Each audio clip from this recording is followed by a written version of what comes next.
शुरू करूं मैं? रबी 2025-26 के उत्तर प्रदेश की तैयारी के लिए आज हम लोगों ने प्रारंभिक बैठक यहाँ पर की है और उसके भीतर प्रदेश में रबी का आच्छादन 138,78,000 हेक्टेयर में करने का लक्ष्य रखा गया है।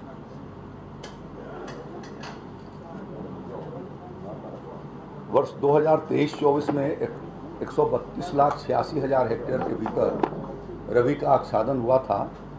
उसकी तुलना में लगभग 4 लाख हेक्टेयर में अब की बार अधिक रबी की खेती बढ़ाई जाएगी। इस वर्ष हम लोगों ने 10 लाख कुंटल अनुदानित बीज की व्यवस्था कर रहे हैं और पूरे प्रदेश में रबी के फसलों के लिए गेहूं, जौ, मक्का, चना, मटर, मसूर, तूरिया, राई, सरसों, अलसी, इन सबको मिला करके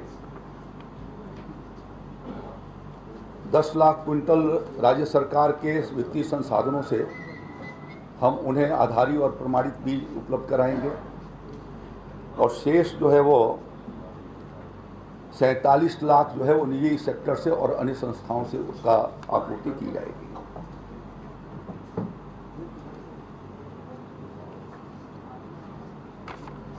इस साल के योजना में दलहन और तिलहन के खेती के विस्तार की दृष्टि से हम लोगों ने निर्णय किया है कि हम उसके एरिया को बढ़ाएंगे,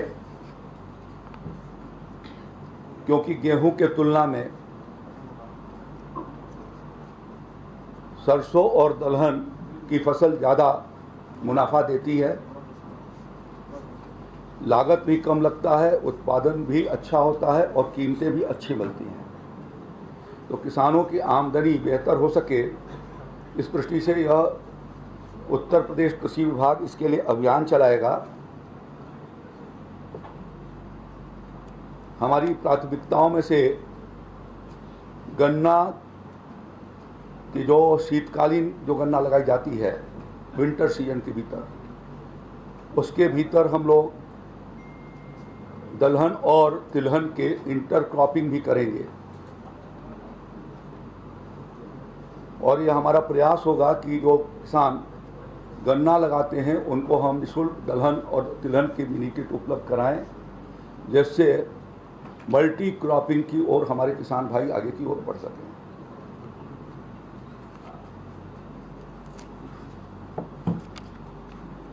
इस वर्ष हम लोग ये प्रयास करेंगे कि दलहन और तिलहन को के खेती को प्रोत्साहन किए जाने के लिए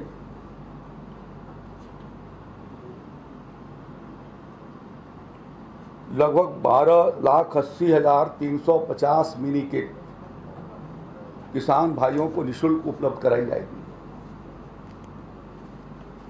इसके लिए अभी तोरिया बीज के लिए हम लोगों ने पोर्टल खोल रखा है और जो किसान लगाना चाहेगा वो उस पर आवेदन देगा और आने वाले जितने भी मिनी किट हमारे होंगे, इस 15 सितंबर के पहले हम लोग 10 सितंबर तक अपना पोर्टल खोलेंगे और किसानों से उस पर आवेदन पत्र मांगेंगे। टारगेट के हिसाब से उस जनपद के टारगेट के अनुसार यदि उनका आवेदन आएगा तो हम उसके अनुसार दे देंगे, अन्यथा उसके लिए लॉटरी निकाल करके और किसान भाइयों को वो सुलभ कराएंगे।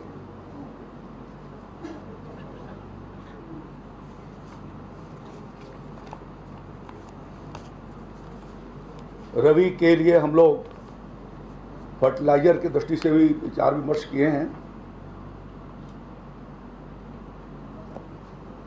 और रबी सीजन के लिए 41 लाख मीट्रिक टन यूरिया के लिए हम भारत सरकार से अनुरोध कर रहे हैं, करेंगे और इसी प्रकार से 17 लाख मीट्रिक टन डीएपी के लिए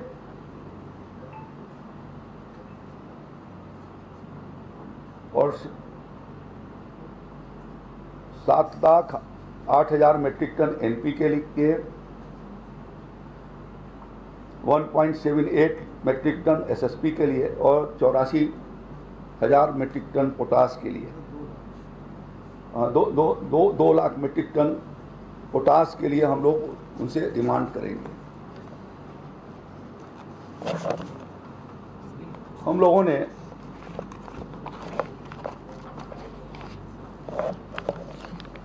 खरीफ 2027 के दृष्टि से अब तक हमने 37,97,000 मेट्रिक टन यूरिया मंगाई, जिसमें से 32 lakh metric ton 32,07,000 metric ton की 19 तारीख तक, कल तक इसकी बिक्री पूरी हो चुकी है। और अभी भी हमारे पास 5,90,000 मेट्रिक टन यूरिया आज सवेरे राज्य के भीतर रही है। इसी प्रकार से 9,31,000 मेट्रिक टन हमने डीएपी मंगाई, 5,84,000 मेट्रिक टन उसमें से सेल हो चुकी है और 3,87,000 मेट्रिक टन हमारे पास डीएपी बैलेंस है। एनपीके 5,42,000 मेट्रिक टन हमने मंगाई, 2,42,000 मेट्रिक टन एनपीके बिका है और 3 लाख मेट्रिक टन कल शाम तक हमारे पास रही है। एसएसपी हमारे पास 5,32,000 मेट्रिक टन आई, 2,81,000 मेट्रिक टन जो है सेल हुई है और 2,51,000 मेट्रिक टन हमारे पास अभी भी बैलेंस है। पोटास एमओपी जिसको कहते हैं 1,09,000 मेट्रिक टन हमने मंगाई, 46,000 मेट्रिक टन की बिक्री हुई, 63,000 मेट्रिक टन हमारे पास है। इस प्रकार से 15,91,000 मेट्रिक टन हमारे पास इस समय फर्टिलाइज़र, सभी प्रकार के फर्टिलाइज़र मिलकर के जनपदों में के भीतर हैं। गत वर्ष 19/8/2025 तक, यानी 19 अगस्त 2025 तक 32 lakh metric ton 27,86,000 metric ton, गत वर्ष 27,86,000 मेट्रिक टन की सेल 19 अगस्त तक हुई थी। इस वर्ष 32,07,000 मेट्रिक टन सेल हुई है, जो पिछले बार की तुलना में 4.5 लाख मेट्रिक टन से अधिक है।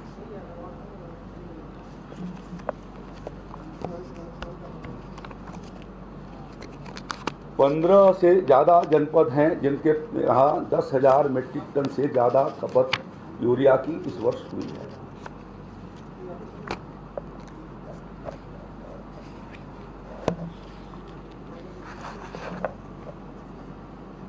मैंने अभी जब विकसित उत्तर प्रदेश का संकल्प था, उस संकल्प अभियान के भीतर जब मैं देख रहा था तो वर्ष 2016-17 में खरीफ के भीतर मात्र, तब समाजवादी पार्टी की हुकूमत थी, सिर्फ 23 लाख मेट्रिक टन जो है वो यूरिया बिकी थी खरीफ सीजन में, और हम अब तक 32 लाख मेट्रिक टन, यानी जितनी यूरिया अखिलेश यादव जी की सरकार में 2016-17 में बिकी थी, उससे लगभग हमारा खरीफ का सीजन पूरा होते होते 2 गुना हो जाएगा। अब तक 32,07,000 मेट्रिक टन हो गया है। गत वर्ष हमारा खरीफ के सीजन में 38 लाख मेट्रिक टन हमने यूरिया किसान भाइयों को सुलभ कराई। हमारे सही समय से फर्टिलाइज़र को उपलब्ध कराए जाने के कारण, अच्छे प्रकार के बीजों को उपलब्ध कराए जाने के कारण और सिंचाई सुविधाओं को बढ़ाए जाने के कारण राज्य का खाद्यान्न उत्पादन 557 लाख मेट्रिक टन से बढ़ करके 737 लाख मेट्रिक टन इस साल रहा है। ये योगी आदित्यनाथ जी की सरकार, आदरणीय प्रधानमंत्री नरेंद्र मोदी जी की नीतियों का अनुपालन करते हुए उन सारी योजनाओं को, हमारी कोशिश होती है कि 100% हम उत्तर प्रदेश में उतारें, और उसके परिणाम स्वरूप 200 लाख मेट्रिक टन के करीब हमारा खाद्यान्न उत्पादन राज्य का बढ़ा है। इसी तरीके से गन्ना का भी उत्पादन बढ़ा है, वो अलग है। और उत्तर प्रदेश की जो GSVA थी, जो किसानों का जितना पैदावार था 2 लाख करोड़ रुपए से बढ़ करके और वो 7 लाख करोड़ रुपए के करीब पहुंच गई है। तो ये परिवर्तन राज्य सरकार के प्रयासों से, केंद्र सरकार के प्रयासों से, प्रधानमंत्री किसान सम्मान निधि के माध्यम से, जो समाजवादी पार्टी के राज्य के ज़माने में किसान कर्जदार हो गए थे उनके ऋणमोचन को किए जाने की वजह से, उनके कर्जे को माफ़ किए जाने की वजह से, और इधर अच्छे प्रकार के अनुदानित बीजों की मात्रा को बढ़ाए जाने की वजह से राज्य को यह इतनी बड़ी सफलता प्राप्त हुई है। लगभग 125% हमारा GSVA बढ़ा है। तो यह अपने में राज्य के, जो अभी आजकल अखिलेश यादव जी ने जो बोला, मैं उसके संदर्भ में ये चाहता था कि आप सबके बीच में इस तथ्य को रखें।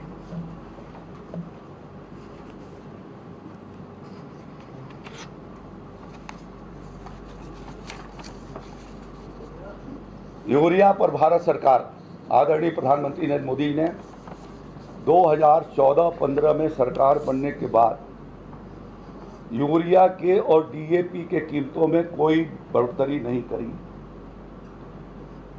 यद्यपि इसका रॉ मटेरियल DAP हो, NPK हो, यूरिया हो, यह सब इंपोर्ट किया जाता है। हमारे देश के पास उसके रॉ मटेरियल नहीं है। बावजूद उसके, वहाँ बढ़ी हुई कीमतों के बावजूद भी मोदी जी की सरकार ने इस पर लगभग 2 लाख करोड़ रुपए से ऊपर का वो सब्सिडी दे रही है, जिसकी वजह से देश के किसानों को और उत्तर प्रदेश के किसानों को भी सस्ता यूरिया, DAP, NPK मिल रही है। एक बोरी यूरिया पर, जिसकी कीमत 266 रुपया 50 पैसा है, जो अपने यहाँ बन रही है, रॉ मटेरियल बाहर से आता है लेकिन बनती अपने यहाँ है। उत्तर प्रदेश में अभी GYRL कंपनी मोदी जी के प्रयासों से 30 साल के बाद प्रारंभ हुई। बगल में अमेठी के भीतर एक है, जिसकी एक यूनिट बंद है पिछले 1 महीने से, बावजूद उसके हम आपूर्ति को ठीक बना करके रखे हुए हैं। आंवला के भीतर इफ्को की और फूलपुर के भीतर उनकी यूनिट है। तो जो यहाँ बनाते हैं उनके ऊपर लगभग 1300 रुपये की सब्सिडी पर बैग जाती है, और जो बाहर से आता है उसके ऊपर 1908 रुपये की सब्सिडी जाती है, और सरकार उसको 266 रुपये में देती है। यदि ये सब्सिडी खत्म कर दें तो यह 2100 से 2200 रुपये में यूरिया की कीमतें हो जाएगी। DAP के ऊपर सब्सिडी 1350 रुपये में एक बैग उपलब्ध कराई जाती है। 1389 रुपये उस पर सब्सिडी दी जा रही है। 1390 रुपया समझ लीजिए, 1389 रुपये 95 पैसे।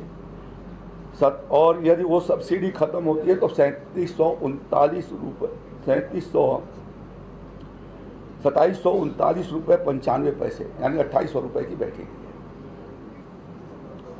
NPK के ऊपर 2824 रुपये की सब्सिडी दी जा रही है,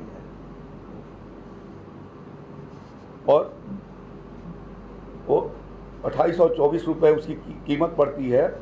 974 रुपये 75 पैसे सब्सिडी दी जा रही है, और बिक्री उसकी 1850 रुपये में की जा रही है।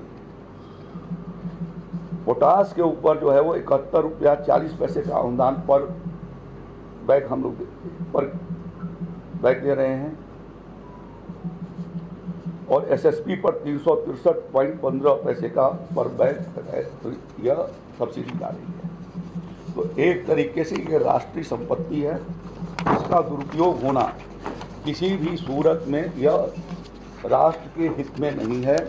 किसानों के लिए हर प्रकार की कठिनाइयों का समाधान करते हुए मोदी जी की सरकार और राज्य सरकार इस बात का प्रयास कर रही है कि हम उनको किसी प्रकार की कमी हम होने न दें और उनको यह सुविधा उपलब्ध करा दे रहे हैं।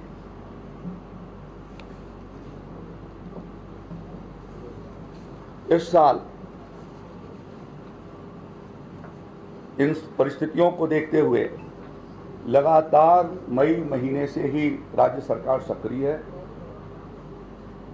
शासन और प्रशासन इस पर ध्यान रखा हुआ है। हम लोगों ने अब तक 1196 फुटकर विक्रेताओं के लाइसेंस निरस्त किए हैं। जहाँ पर ये कमियां पाई गई या वो हाई प्राइस किए हुए थे या टैगिंग कर रहे थे, ऐसे लोगों के खिलाफ कार्रवाई हुई है। 1196 लोगों के लाइसेंस निरस्त हुए हैं। 132 थोक विक्रेताओं के खिलाफ हमने नोटिस जारी किया है, जिसमें से 13 को निलंबित किया गया है, 4 उसको निरस्त किए, 4 के लाइसेंस निरस्त हो गए हैं, जो डिस्ट्रीब्यूटर्स हैं उनको। और प्रदेश के भीतर की सभी कंपनियों को बुला करके ये चेता दिया गया था पिछले ही महीने कि यदि आप सामान उनके साथ ज़बरदस्ती आप डिस्ट्रीब्यूटर को और या फुटकर विक्रेता को लगाते हो और वो टैग करेगा तो आपके खिलाफ भी कार्रवाई करेंगे। 93 लोगों के खिलाफ हम लोगों ने FIR दर्ज किया है, 93 के खिलाफ। पिछले दिनों हरदोई के दौरे पर जब मैं गया था, वहाँ कमियां पाई गई थी, तो वहाँ के सीतापुर के जिला कृषि अधिकारी मंजीत सिंह को सस्पेंड किया गया, मंजीत कुमार सिंह को। ये बलरामपुर के जिला कृषि अधिकारी फर्टिलाइजर की अनियमितता में श्री प्रकाश चंद्र विश्वकर्मा को निलंबित किया गया है। और आज श्रावस्ती के जिला कृषि अधिकारी अशोक प्रसाद मिश्रा को निलंबित किया जा रहा है। मेसर्स रविंद्र कुमार खाद भंडार सिरसिया बाजार, जो थोक भी लाइसेंसी भी हैं और फुटकर लाइसेंसी हैं, इनके पास स्टॉक से 2381 बोरी यूरिया अधिक पाई गई। पॉश मशीन पर खाद जितना उठा था उससे ज़्यादा पाई गई थी और 334 बोरी NPK की मिली थी। इस नाते इनकी जांच की गई और जांच करने के बाद इनको निलंबित किया जाता है और इनके जांच अधिकारी के रूप में अखिलेश कुमार सिंह, जो हमारे डेयरी ब्यूरो हैं, उनको नामित किया जाता है।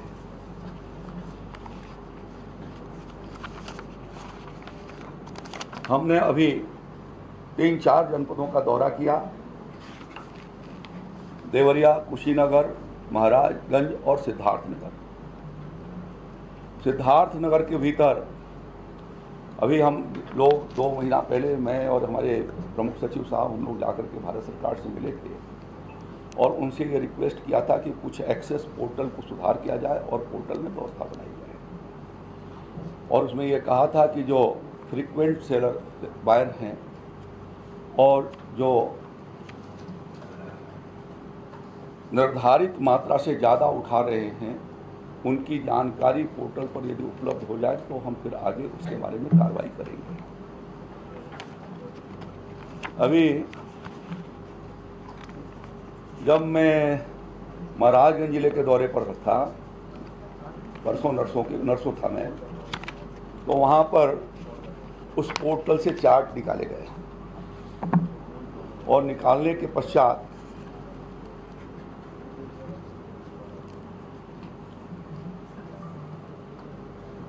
जून महीने में 146 लोग ऐसे मिले हैं जिन्होंने 1 टन 10 क्विंटल से अधिक 4 से लेकर के 12 बार यूरिया खरीदी है।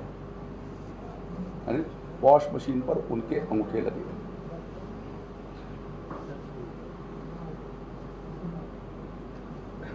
एक चंद्रेश ग्राम दोगहरा के मिले जिन्होंने 12 बार में 16 कुंटल यूरिया खरीदी।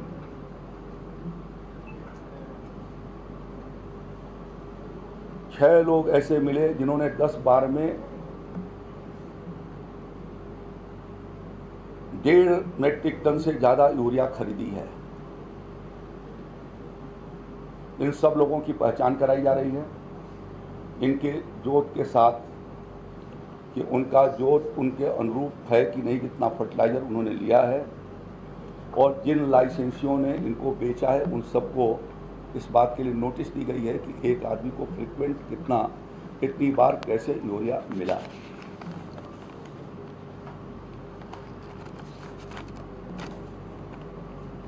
ऐसे ही जुलाई महीने में उसी महाराजगंज जनपद में 10 लोग हमको मिले जिन्होंने लगभग 5 लोग तो ऐसे हैं जो 2 टन से भी ज़्यादा उन्होंने यूरिया उठाई।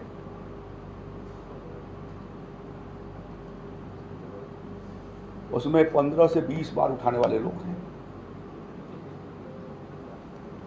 ऐसे सब लोगों की पहचान 10 लोगों की मैंने वहाँ के जिला प्रशासन को नाम दिया है जिन्होंने 1.87 मेट्रिक टन तक उठाई है कि इन 10 के का पहले पहचान करिए और उनके जोत से इनको टैली करिए और उसके बाद उनके खिलाफ कार्रवाई प्रारंभ करिए, लाइसेंसी के खिलाफ भी और उनके जो लिए हैं यदि उनके खिलाफ भी। इसी तरीके से सिद्धार्थनगर में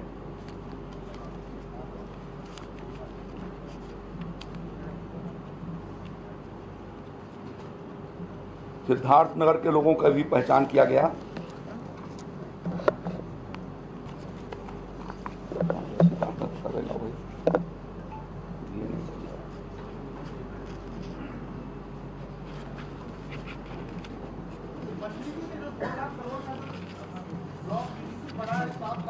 मैं बता रहा हूँ अभी आगे, पहले इसको बता देता हूँ। नहीं, 1 मिनट बताइए। हाँ,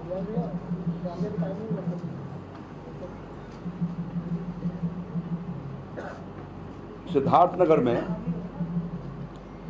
जुलाई महीने में 1 मीट्रिक टन से ज़्यादा लेने वालों की संख्या 467 रही है, जिन्होंने 4 बार से 14 बार में फ्रिक्वेंट जो है वो यूरिया वहाँ पर उठाई। 20 व्यक्ति ऐसे हैं जिन्होंने 2 मीट्रिक टन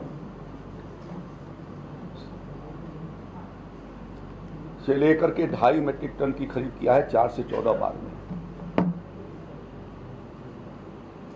ऐसे लोगों की संख्या जुलाई महीने में 467 है और जून महीने में 115 मिली है।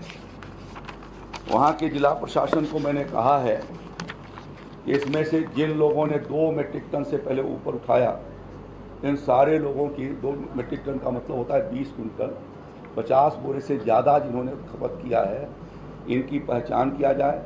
यदि इनकी उतनी ज़रूरत है उनके या उनके परिवार वालों ने इसके अतिरिक्त नहीं लिया हो तो ठीक है, उनको कोई बात नहीं, लेकिन नहीं है तो ऐसे लोगों के खिलाफ FIR दर्ज करके कार्रवाई किया जाए। हमें इस निर्देशों के बाद जिलाधिकारी की रिपोर्ट मिली है, जिसमें से कुछ आपके सामने रख रहा हूं मैं। सिद्धार्थनगर की रिपोर्ट आज मुझको मिल गई है, परसों मैंने उनको निर्देशित किया था और वो रिपोर्ट मिली है, उसको मैं आपको बताता हूँ। एक डबरा गांव के सबीर हसन हैं जिन्होंने 37 बोरा यूरिया उठाई है और उनके पास कोई जोत नहीं है। सबीर हसन, डबरा गांव है सिद्धार्थनगर में, और लाइसेंसी है मेसर महमूदुल हसन सौरभगढ़। इनको भी कारण बताओ नोटिस दिया गया है कि आप 3 दिन के भीतर ये बताएं कि ये उठाया है सबीर हसन डबरा ने 37 बोरा। तो पहले उनको नोटिस दिया गया है लाइसेंसी को, और उनको भी ढूंढ करके और ये कार्रवाई की जा रही है। दूसरे हैं कमाल अहमद, जिन्होंने बसंतपुर गांव के हैं। इन्होंने 46 बोरा यूरिया उठाई और इनके पास भी जोत शून्य है। तो पोर्टल शो कर रहा है रिकॉर्ड में जो उनका आधार कार्ड लिखने के बाद जब पहचान की गई, तहसीलदार ने जाके गांव में पहचान किया तो 0 आया। ये मेसर किसान कृषि सेवा केंद्र सिसवा बढ़नी तहसील के रहने वाले, सोरठ तहसील के ब्लॉक तक बढ़नी के रहने वाले हैं। तो मेसर किसान सेवा केंद्र सिसवा को भी इसके लिए कारण बताओ नोटिस जारी की गई है। तीसरे हैं मिथुन मौर्य बढ़नी के। इन्होंने 39 बोरा उठाया है यूरिया और 0 जब तहसीलदार ने तहकीकात किया तो इनके पास कोई जोत नहीं है। मेसर चौधरी खाद भंडार परसा विकासखंड बर्डी तहसील सोहरतगढ़ को इसके लिए वो कारण बताओ नोटिस जारी कर दिया गया है। ये 19 तारीख को कल जारी हो गया। फिर एक हैं रामधनी, जिन्होंने 44 बोरी यूरिया उठाई, चतरा गांव के रहने वाले हैं। इनके पास भी कोई गुम नहीं है। मिस्टर चौधरी खाद भंडार चुड़ार, विकासखंड तहसील सोहरतगढ़, सिद्धार्थनगर जिले में, इनके और उसी चतरा गांव के एक शाहबाज हैं, उन्होंने भी 44 बोरा यूरिया उठाई है। इन दोनों के पास कोई दोष नहीं है।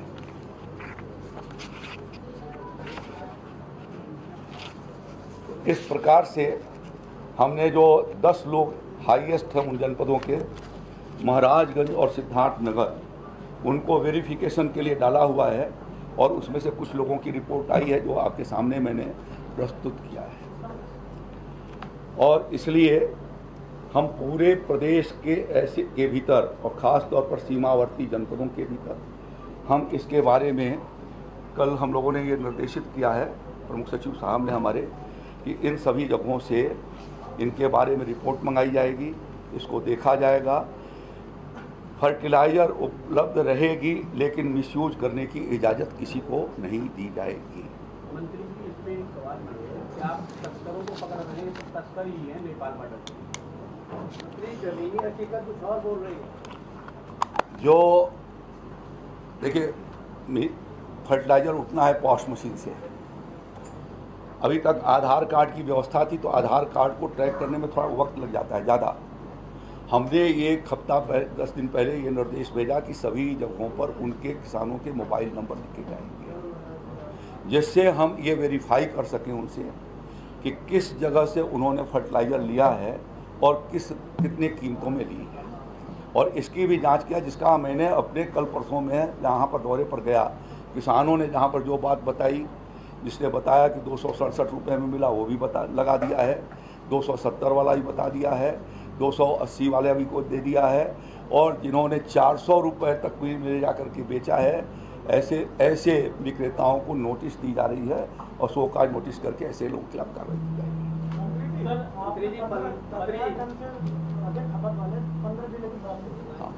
अभी जुलाई में 28 जुलाई को एक आदेश आपके यहाँ पे 18 दिनों की जांच का हुआ, तो उसमें से केवल 2 ही दिनों की जांच हो पाई अब तक?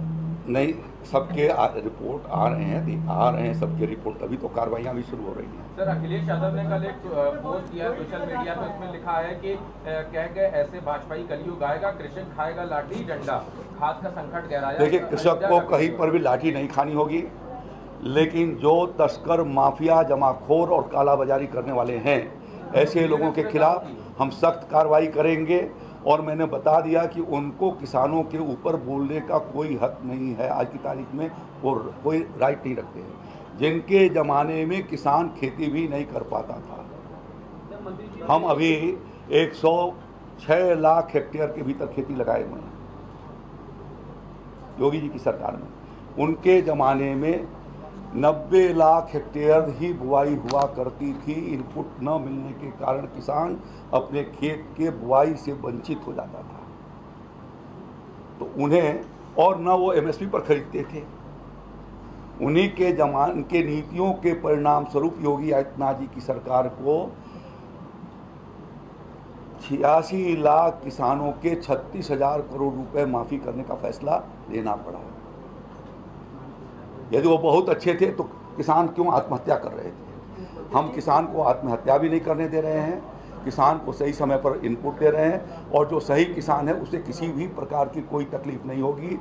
लेकिन जो लोग इसके भीतर आकर के व्यवस्था को गड़बड़ करना चाहते हैं, ऐसे लोगों के खिलाफ सख्त कार्रवाई। किसानों का दावा है कि वर्तमान समय में जो खाद मिल रही है उसकी गुणवत्ता बेहतर नहीं है, जिसकी वजह से वह 100% गुणवत्तापूर्ण है।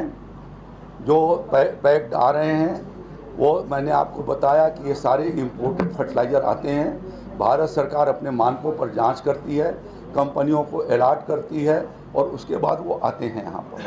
और जहाँ पर भी है, जहाँ जहाँ हमारे अधिकारी या मैं गया हूँ, वहाँ पर उनकी सैंपल लेकर के भी उसकी जांच कराई जा रही है। जहाँ खराब गुणवत्ता मिलेंगे या खुले फर्टिलाइजर मिलते हैं और उसमें मिलावट की बात आती है, उनके खिलाफ कार्रवाई भी करते हैं।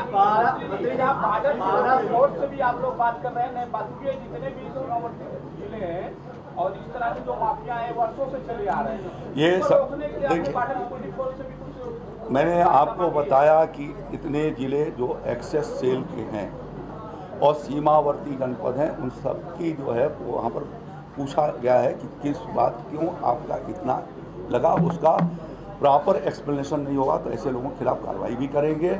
और सीमावर्ती इलाकों में हमने चौकसी बढ़ा दिया है, जिला प्रशासन भी उसके साथ लगा हुआ है। अभी सभी हमारे साधन सहकारी समितियों के ऊपर हम लोगों ने एक एक लेखपाल या कृषि विभाग के आदमी को उनकी मदद के लिए बैठा रखा है और उसकी व्यवस्था हमने ठीक बना करके रखी है। किसान, मैं ये आश्वस्त करता हूँ कि किसान को कोई परेशानी नहीं होगी, वो 1-2 दिन इंतज़ार कर सकते हैं, लेकिन हमेशा उनको इंतज़ार नहीं करना पड़ेगा, उनको फर्टिलाइज़र मिलेगी।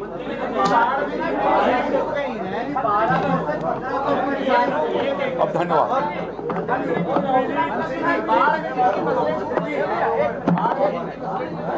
देखिए, बाढ़ के लिए कल हम लोगों ने यहाँ पर बाढ़ और सूखे की दृष्टि से कल हमने जो है वो प्रधानमंत्री फसल बीमा योजना की समीक्षा किया था बैंकों के साथ। और जो हमारी, अभी इनके सवाल का जवाब दे दूं मैं, प्रधानमंत्री फसल बीमा योजना के भीतर लगभग 17.5 लाख किसानों ने बीमा खरीफ सीजन में कराई है।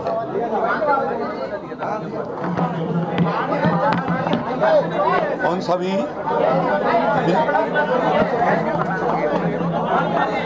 हो गया खत्म।